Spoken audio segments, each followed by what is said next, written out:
नमस्कार दोस्तों, मैं आप सभी का अपने YouTube चैनल यूनिक बंसी क्लासेस में स्वागत करती हूँ, अभिनंदन करती हूँ। आज हम UP triple SC video Hindi का प्रैक्टिस सेट 5 हल करेंगे। इससे पहले चार प्रैक्टिस सेट को हल करवा दिया गया है। कुछ दिनों से प्रैक्टिस सेट में सॉल्व नहीं करा पाई किसी कारणवश, उसके लिए मैं आपसे क्षमा चाहती हूँ। लेकिन आज से पूरी कोशिश रहेगी कि आपके प्रैक्टिस सेट डेली आपको मिलते रहें। तो चलिए शुरू करते हैं। पहला प्रश्न है, हिंदी साहित्य के इतिहास में प्रसिद्ध कबीरदास, सूरदास, महावीर प्रसाद द्विवेदी, प्रेमचंद, हरिवंश राय बच्चन आदि किस प्रदेश से हैं? गुजरात, महाराष्ट्र, उत्तर प्रदेश या असम? आंसर होगा उत्तर प्रदेश।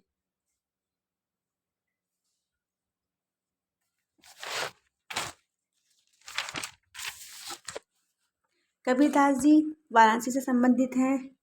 सूरदास रूनकता, महावीर प्रसाद द्विवेदी रायबरेली से और प्रेमचंद वाराणसी से, हरिवंश राय बच्चन इलाहाबाद से संबंधित हैं। अगला क्वेश्चन है, भाषा को बोलते समय होने वाले उतार चढ़ाव को क्या कहते हैं? अनुतान, संगम, अवरोह या आरोह? आंसर होगा अनुतान। भाषा को बोलते समय होने वाले उतार चढ़ाव को अनुतान कहते हैं।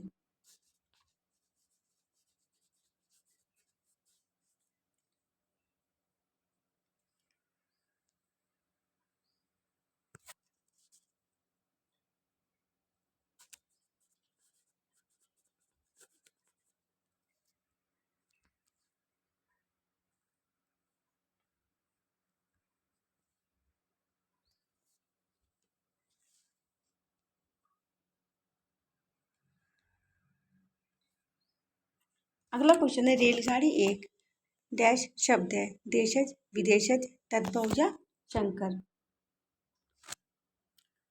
आंसर होगा शंकर। रेलगाड़ी कैसा शब्द है? शंकर शब्द है। शंकर शब्द क्या होते हैं? जो अलग अलग भाषाओं के शब्दों से के मेल से बनते हैं उनको शंकर शब्द कहते हैं। यानी कि दो अलग अलग भाषाओं के शब्दों के मेल को हम क्या कहते हैं? शंकर कहते हैं। रेलगाड़ी रेल और गाड़ी से मिलकर बना है। रेल शब्द अंग्रेजी का शब्द है। रेल शब्द अंग्रेजी का शब्द है और गाड़ी हिंदी का शब्द है। अगला क्वेश्चन है,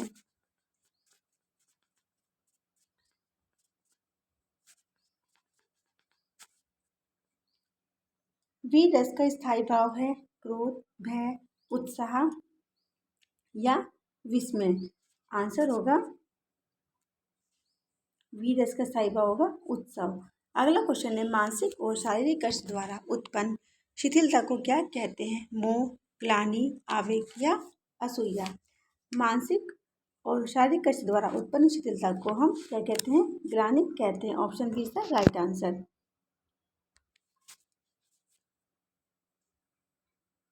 अगला क्वेश्चन है,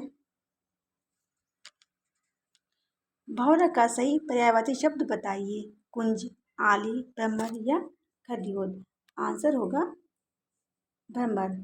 भौरा का सही पर्यायवाची शब्द भ्रमर है। कुंज का अर्थ क्या होता है? एक स्थान जो कि किससे बन घिरा होता है? झाड़ी या लताई, लताई बोलते हैं बेल को, उससे घिरा हुआ होता है। वो स्थान कैसा? तो गोलाकार होता है, इसको हम कुंज बोलते हैं।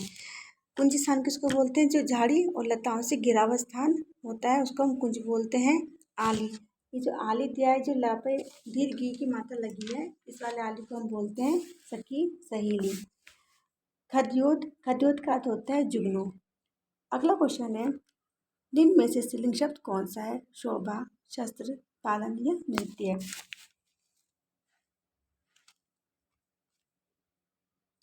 शोभा शब्द स्त्रीलिंग है। आंसर ऑप्शन है बी, ऑप्शन ए शोभा। स्त्रीलिंग शब्द कौन सा होगा? शोभा। बाकी जो शब्द दिए गए हैं शब्द पुल्लिंग शब्द है। शस्त्र, नृत्य कैसे शब्द हैं? ये पुल्लिंग शब्द दिए गए हैं। अगला क्वेश्चन है, जो शब्द क्रिया की विशेषता बताए उसे क्या कहते हैं? क्रियावेद, प्रतिक्रिया, क्रिया रूप या क्रिया विशेषण? जो शब्द क्रिया की विशेषता बताते हैं उसको क्या कहते हैं? क्रिया विशेषण कहते हैं।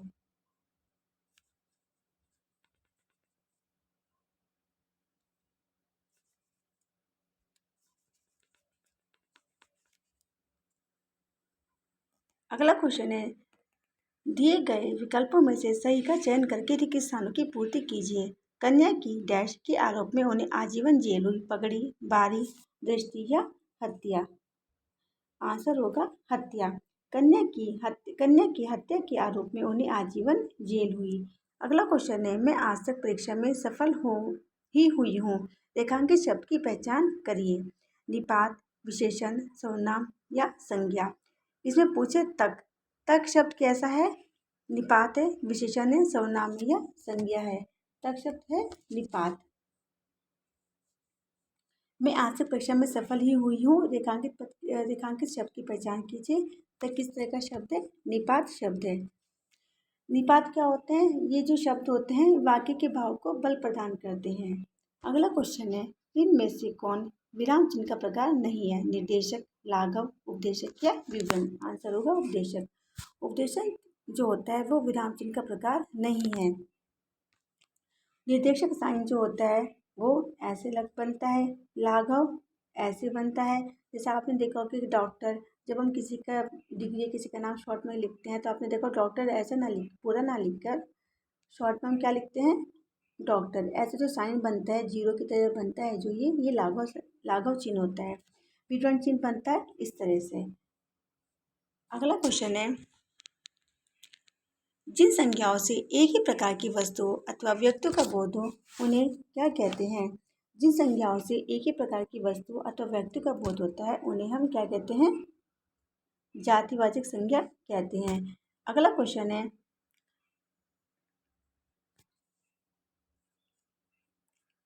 लट लटकने मनोमत मधुपकन मातक मधुही पिए। लट लटकने मनोमत मधुपगन मातक मधुही पिए पंक्ति में किन वर्णों की आवृत्ति के कारण अनुप्रास अलंकार है? लामा, स, लामा, काना या नादा। आंसर होगा ला और मा। ला और मा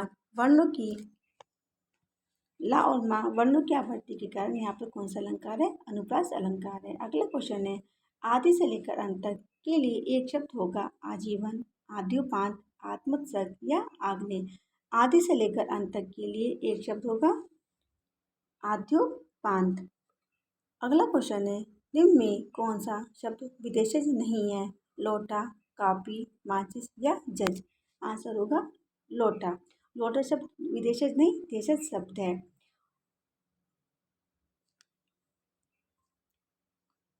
कॉपी, माचिस, जज ये अंग्रेजी भाषा के शब्द हैं और लोटा देशज शब्द है। जो आपको एक्स्ट्रा जानकारी दी जा रही है, एक्स्ट्रा एडिशनल जानकारी दी जा रही है, उसका भी आप नोट करते रहिएगा। नेक्स्ट क्वेश्चन है, निम्नलिखित में से किस शब्द में उपसर्ग और प्रत्यय का एक साथ प्रयोग किया गया है?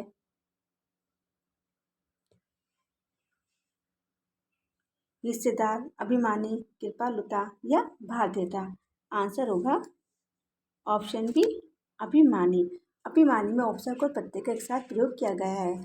अभिमानी में अभी उपसर्ग है, मान मूल शब्द और ई प्रत्यय है। नेक्स्ट क्वेश्चन है, शब्द के दो रूप कौन से हैं? तो शब्द के दो रूप पूछा है, कौन कौन से हैं? ऑप्शन है ध्वनि और वर्ण, ध्वनि और अर्थ, ध्वनि और वाक्य, ध्वनि और गति। आंसर होगा ध्वनि और वर्ण। शब्द के दो रूप कौन से होते हैं? ध्वनि और वर्ण शब्द के दो रूप होते हैं। ध्वनि क्या होता है? ध्वनि शब्द का मौखिक रूप होता है और वर्ण शब्द का लिखित रूप होता है। शब्द के दो रूप कौन से हैं? ध्वनि और वर्ण। ध्वनि कैसा रूप होता है? मौखिक रूप होता है और वर्ण शब्द का लिखित रूप होता है। नेक्स्ट क्वेश्चन है, जशोदा हरि पालने झुलावे पंक्ति में कौन सा रस है? भक्ति, वात्सल्य, करुण या शांत। आंसर होगा वात्सल्य। जशोदा हरि पालने झुलावे पंक्ति में वात्सल्य रस है। अगला क्वेश्चन है, काकल्य ध्वनि कौन सी है? इसमें चार ऑप्शन दिए गए हैं और काकल्य ध्वनि पूछा है। ऑप्शन है रा, ला, हा या शा। इस वाले शा को मूर्धन्य शा बोलते हैं। कौन सा शा होता है? ये मूर्धन्य शा होता है। एग्जाम में पूछ लेते हैं ना कि कौन सा शा है, ये मूर्धन्य शा है। तो काकल्य ध्वनि कौन सी है? ऑप्शन सी हमारी क्या है? काकल्य ध्वनि है। हाँ, काकल्य ध्वनि है। इसके उच्चारण में क्या होता है? वायु गले या कंठ से रगड़ या घर्षण करते हुए बाहर निकलती है। नेक्स्ट क्वेश्चन है, अखरोट का तत्सम रूप है अक्षवट, अक्षवाट, अक्षोट या अक्षयवट। अखरोट का तत्सम रूप होगा अक्षोट।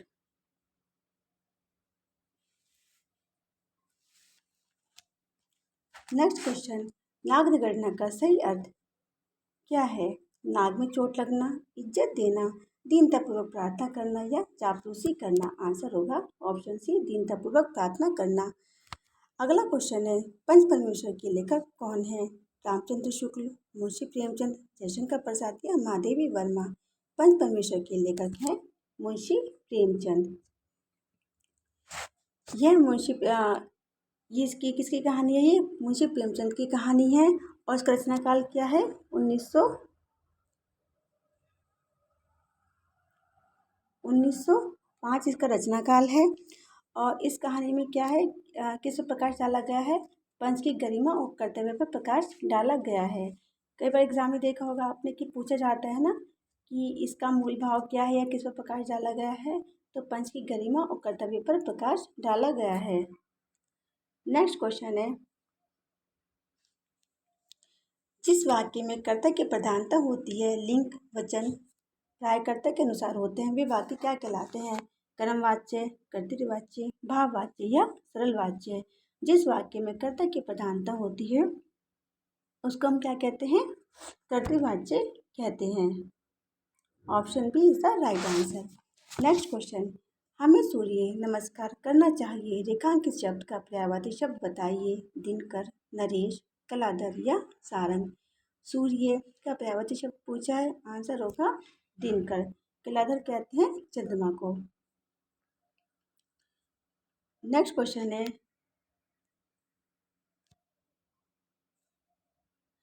जहाँ वाक्य की गति अंतिम रूप ले ले, विचार के तार टूट जाए, वहाँ किस चिन्ह का प्रयोग किया जाता है? जहाँ वाक्य की गति अंतिम रूप ले ले और विचार के तार भी टूट जाए, वहाँ पर कौन सा चिन्ह का प्रयोग किया जाता है? पूर्ण विराम। आपने देखा होगा ना कि अब हम कोई सेंटेंस लिखते हैं तो एक फ्लो में लिखते हैं कि कोमा आता है, कि अल्पविराम आता है, कि अर्धविराम आता है, लेकिन जब वो सेंटेंस समाप्ति पर होता है तो वहाँ पर हम क्या लिखते हैं? वो पूर्ण विराम लगाते हैं। तो उसमें क्या बोला है कि जहाँ वाक्य की गति अंतिम रूप ले ले, यानी कि वाक्य सेंटेंस हमारा खत्म हो जाए और विचार के तार टूट जाए, तो वहाँ पर किस चिन्ह का प्रयोग किया जाता है? पूर्ण विराम का प्रयोग किया जाता है। अगला क्वेश्चन है, जो कठिनाई से मिलता है के लिए एक शब्द होगा दुर्गम, दुर्लभ, अगम या सुलभ। जो कठिनाई से मिलता है वो क्या होता है? उसको दुर्लभ बोलते हैं। दुर और लब। दुर इसमें मूल शब्द है और लब दुर इसमें उपसर्ग है और लब इसमें मूल शब्द है। अगर इसमें पूछे दुर्लभ में दुर्लभ में पूछा जाए कि उपसर्ग कौन सा है, तो आप बताएंगे दुर उपसर्ग है। अगला क्वेश्चन है, यदि कोई पत्र सभी संबंध कार्यालयों को प्रेषित किया जाता है तो उसे कहते हैं व्यक्तिगत पत्र, कार्यालय आदेश, अधिसूचना या परिपत्र। यदि कोई पत्र सभी संबंध कार्यालयों को प्रेषित किया जाता है उसको क्या कहते हैं? परिपत्र कहते हैं। अगला क्वेश्चन है, निम्नलिखित में तद्भव शब्द है अचिरज, अंधकार, अंगरक्षक या आशा। निम्नलिखित में तद्भव शब्द है अचिरज। अचिरज हमारा तद्भव शब्द है और अगर इसका तत्सम शब्द पूछा जाए तो क्या होगा? आश्चर्य। ठीक है, अचरज का तत्सम शब्द होगा आश्चर्य। अंधकार, अंगरक्षक और आशा ये क्या है?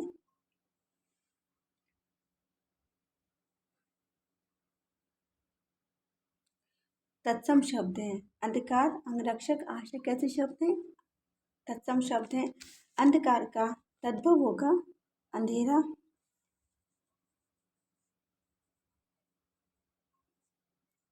अंगरक्षक का तद्भव होगा अंगरखा और आशा का होगा आस।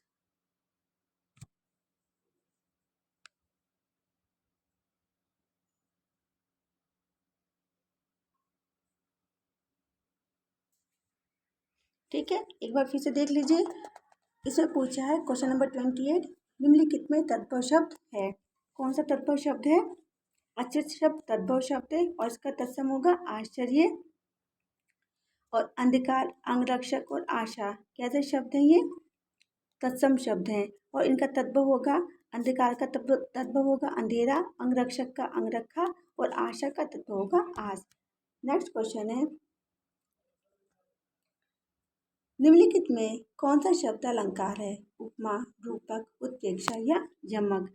इसमें पूछा शब्द अलंकार कौन सा है? यमक हमारा शब्द अलंकार है, बाकी उपमा, रूपक, उत्प्रेक्षा अर्थालंकार है। नेक्स्ट क्वेश्चन है, रानी केतकी की कहानी के रचयिता कौन है? वृंदालाल वर्मा, किशोरीलाल गोस्वामी, माधवराज सप्रे या इंशाअल्लाह खान। रानी केतकी की कहानी के लेखक कौन है? इंशाअल्लाह खान। अगला क्वेश्चन है, बाजारूपन का संधि विच्छेद क्या होगा? बाजार उपन, बाजार और उपन, बाजारू प्लस पन, बाजारू उपन। आंसर होगा ऑप्शन ए बाजार प्लस उ प्लस पन। हमारा क्या होगा? बाजारूपन का संधि विच्छेद होगा। इसमें जो उ और पन है ये दोनों हमारे क्या है? इसमें प्रत्यय हैं। क्या है ये? प्रत्यय। बाजार, उ और पन, ठीक है। बाजार इसमें मूल शब्द हो गया, उ और पन क्या है? इसमें प्रत्यय लगे हैं। नेक्स्ट क्वेश्चन है, निम्नलिखित मुहावरे का अर्थ क्या है? खाना न पचना। खाना न पचना एक मुहावरा दिया गया है और उसमें इसका अर्थ पूछा है क्या है? पेट खराब होना, मन खराब हो जाना, चैन न पड़ना या कब्जियत होना। खाना न पचने का अर्थ होगा चैन न पड़ना। ऑप्शन सी क्या होगा? चैन न पड़ना। जैसे सुना होगा ना कि किसी के पेट में कोई बात नहीं पचती, खाना नहीं पचता, होता है ना कि किसी को मतलब बोलते हैं ना, ऐसे आपने सुना होगा कि इसको खाना नहीं पचेगा, कोई उसके पेट में कोई बात नहीं पचती, तो जब तक वो किसी को नहीं बोल देता तो उसको चैन नहीं मिलता। तो इसलिए क्या बोला कि खाना ना पचना, कहते हैं ना कि इसको खाना नहीं पचेगा जब तक वो बात किसी को नहीं बताएगा, यानी कि उसको चैन नहीं मिलेगा। ठीक है, अगला क्वेश्चन है,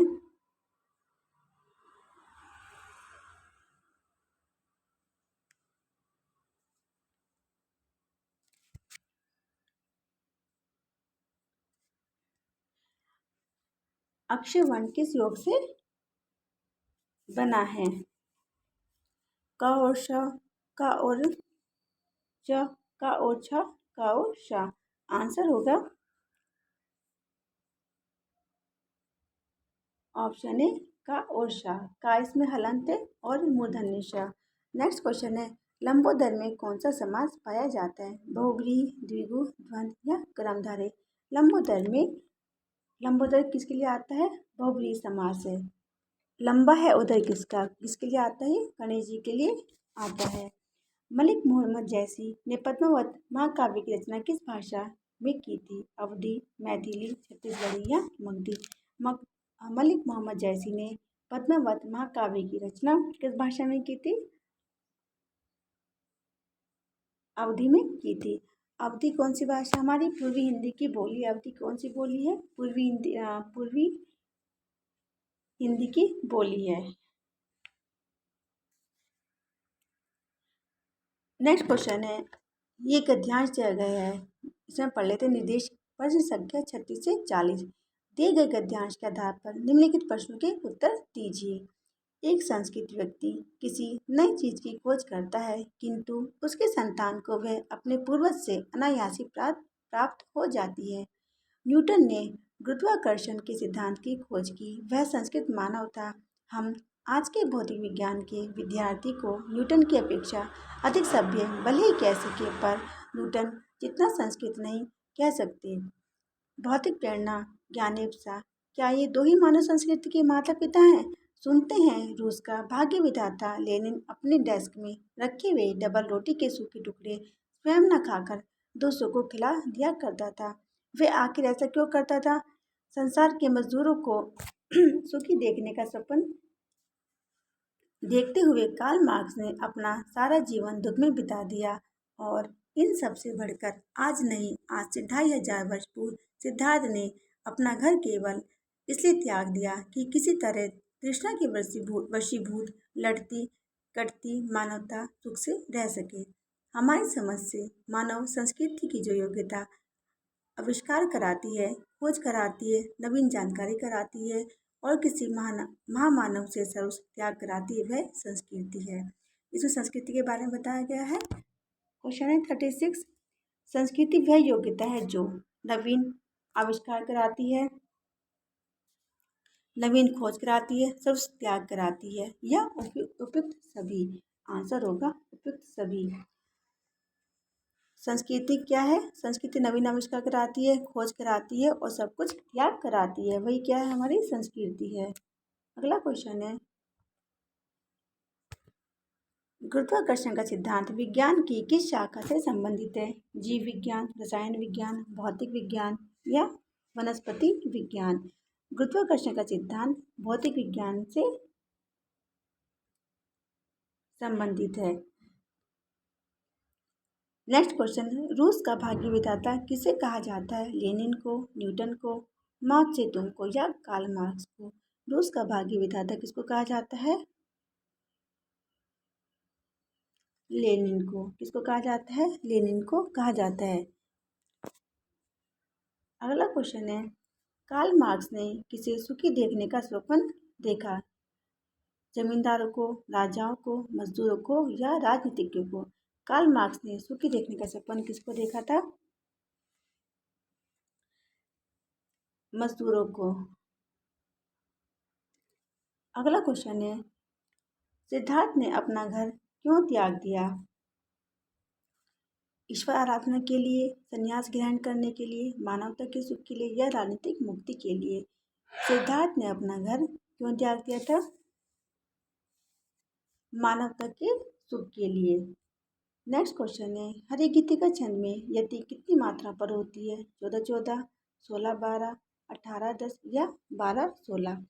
हरी गीतिका छंद में मात्रा, हरी गीतिका छंद में जो यति होती है वो हरी गीतिका छंद में जो मात्रा कितनी यति में कितनी मात्रा पर होती है? तो कितनी मात्रा उस पर होती है? 16-12 पर होती है। यह एक मात्रिक छंद है और इसमें जो यति होती है वो 16-12 मात्रा पर यति होती है। यति किसको बोलते हैं? जब हम ऐसा कॉमा लगाते हैं, यानी कि जो हम अल्पविराम लगाते हैं उसको यति बोलते हैं। नेक्स्ट क्वेश्चन है, निम्नलिखित वाक्य में रेखांकित किए हुए भाग में कौन सा पदबंध है? मेरे गांव के चारों ओर। ये क्या है? पदबंध है। मेरे गांव के चारों ओर जंगल ही जंगल है। इसमें पूछा इतने को कि कौन सा पदबंध है? क्रिया विशेषण, सर्वनाम विशेषण या क्रिया। मेरे गांव के चारों ओर पदबंध में क्रिया विशेषण है। क्रिया विशेषण, इसमें स्थान के बारे में दिया गया, स्थान बोधक है ये। अगला क्वेश्चन है, निम्न में प्रेरणार्थक क्रियाएं चलना, जगाना, पढ़ना या बदलना। आंसर होगा जगाना प्रेरणार्थक क्रिया है। अगला क्वेश्चन है, संगम शब्द का संधि विच्छेद करने पर उपसर्ग के रूप में क्या प्राप्त होगा? सीधा सीधा इसमें उपसर्ग पूछा है, संगम में उपसर्ग कौन सा है? सन, सम, सम या सम। आंसर होगा सम। देखिए इसमें दो सम दिया है, एक ही वाला सम और एक ही वाला सम। यहाँ पर माँ पूरा है और यहाँ पे हलंत लगा है, तो संगम में हमारा कौन सा बनेगा? ये वाला, जहाँ पर नीचे हल चिन्ह लगा होगा।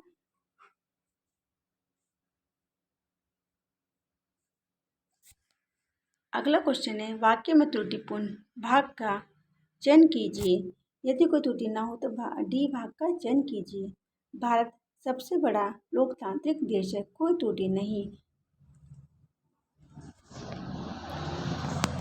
आंसर होगा ऑप्शन सी, इसमें त्रुटि है। लोकतांत्रिक देश नहीं होता, लोकतंत्र होना चाहिए। भारत एक क्या है? लोकतंत्र देश है। अगला क्वेश्चन है, जिसकी पहले से कोई आशा ना हो के लिए एक शब्द है, अप्रत्याशित, आशातीत, आशाजनक या प्रत्याशित। जिसकी पहले से कोई आशा ना हो, आंसर होगा अप्रत्याशित। कुंडली छंद में होता है दोहा रोला, चपाई रोला। दोहा और चपाई, दोहा हो सोठा। कुंडली छंद दो छंदों से मिलकर बनता है। कौन से छंदों से मिलकर बनता है? दोहा और रोला। कुंडली छंद अगर पूछे कौन से दो छंदों से मिलकर बनता है? दोहा और रोला के योग से बनता है हमारा कुंडलीय छंद। और इसमें कुंडलीय छंद में कितने चरण होते हैं? 6 चरण होते हैं। ठीक है, कितने छंदों से मिलकर, इसमें 2-3 क्वेश्चन बनते हैं। कौन कौन से छंदों से मिलकर बनता है? 2 छंदों से मिलकर बनता है। कौन कौन से? दोहा और रोला। कुंडलीय छंद में कितने चरण होते हैं? 6 चरण होते हैं। और इसमें जो प्रथम चरण है दोहे के, प्रथम 4 चरण दोहे के होते हैं और अंतिम जो 2 चरण होते हैं वो रोला के होते हैं। कुंडलीय चरण में कितने वो होते हैं चरण? 6 चरण होते हैं। कुंडलीय छंद में 6 चरण होते हैं। 4 चरण किसके होते हैं? दोहे के। और 2 चरण किसके होते हैं? रोला के होते हैं। ठीक है, नेक्स्ट क्वेश्चन है, जिस समास में उत्तर पद की अर्थ की प्रधानता होती है उसे क्या कहते हैं? तत्पुरुष समास, बहुब्रीहि समास, अव्ययभाव समास या द्वंद्व समास? किस समास में उत्तर पद की प्रधानता होती है? तत्पुरुष समास में उत्तर पद की प्रधानता होती है। और अव्ययभाव में पूर्व पद की अर्थ की प्रधानता होती है। तत्पुरुष समास में उत्तर पद यानी कि बाद वाले पद की, और अव्ययभाव समास में पूर्व पद यानी कि पहले वाले पद के अर्थ की प्रधानता होती है। अगला क्वेश्चन है, एफिडेविट का हिंदी अनुवाद होगा शपथ पत्र, प्रस्ताव, समायोजन या विवरण? एफिडेविट का हिंदी अनुवाद होगा शपथ पत्र। शपथ पत्र। एफिडेविट का हिंदी अनुवाद होगा शपथ पत्र। प्रस्ताव का होगा रिसोल्यूशन, RESOLUTION। समायोजन का होगा एडजस्टमेंट, और विवरण का होगा डिस्क्रिप्शन। अगला क्वेश्चन है,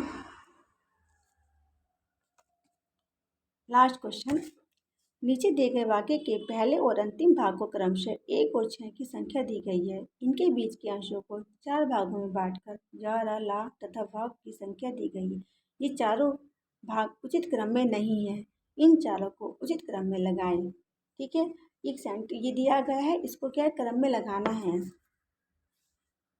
दूरदर्शन पर प्रदर्शित धारावाहिक, लोग इनको पहले से प्रतीक्षा करते रहते हैं। इन इतने लोकप्रिय रहे हैं कि और इन्हें देखने के लिए पहले रामायण और अब महाभारत इतने सारे काम का छोड़ देते हैं। आंसर होगा ऑप्शन बी।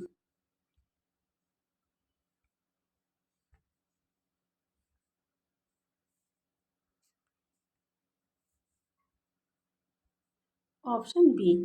दूरदर्शन पर प्रदर्शित 2 धारावाहिक कौन से थे?